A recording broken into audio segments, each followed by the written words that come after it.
Hi guys, it's Carl here from Buzz Website Design and Marketing, and welcome to another snippet of marketing information to help you to grow your business.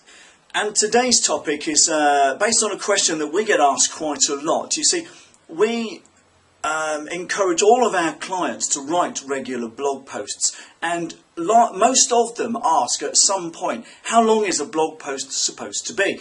And that's what I'd like to cover in this short video.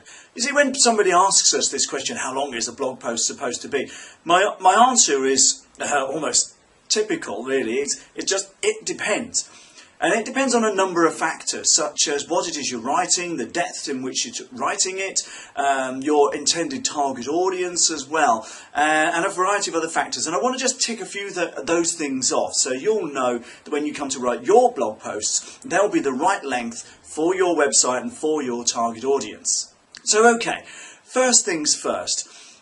In general terms, there is a consensus that around the web and in those who do the content marketing specialist stuff, that your website should be at least 350 to 400 words long, which is fine. If you use WordPress, there's a word counter on the visual editor for your blog post and all your pages, so you can tell how many words you have written for that particular blog post.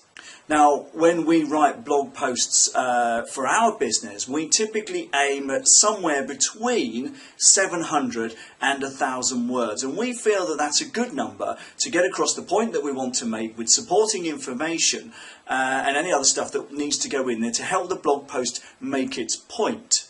But again, it depends on what it is you're writing. If you're writing a very long technical article or blog post, then the chances are good it's going to be quite long because of all the explanations. You may have to explain technical terms, you may have to cite sources, you may have to put in some background information as well. So your blog post could be quite long.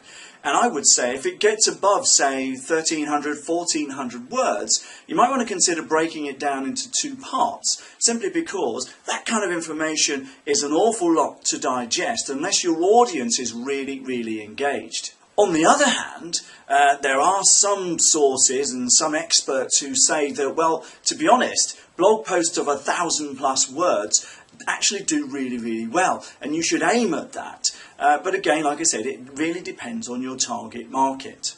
Now, I'd like to cite a couple of examples here. Now, the marketing expert and guru Seth Godin writes on his blog every single day pretty much. And some of his blog posts are several hundred words long. Some of them are just a couple of short sentences, but they all make a point or express what he considers to be his valued opinion.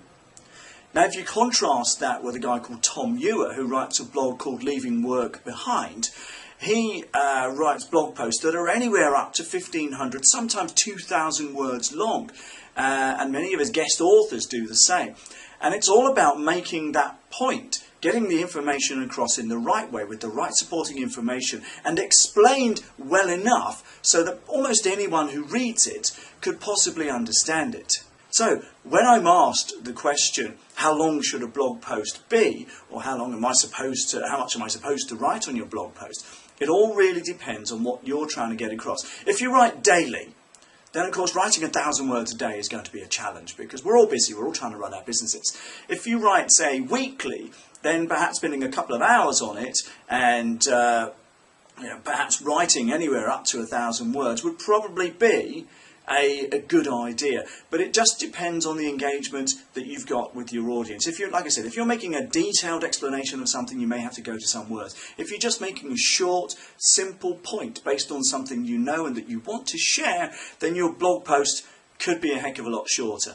Well, I hope that's kind of cleared up the mud, maybe not, but I would say regardless of how long your blog post is, you should be blogging anyway, and there's a link to another blog post on why it's important for your business down below. But anyway, go out there and do it. Thanks for watching, and bye for now.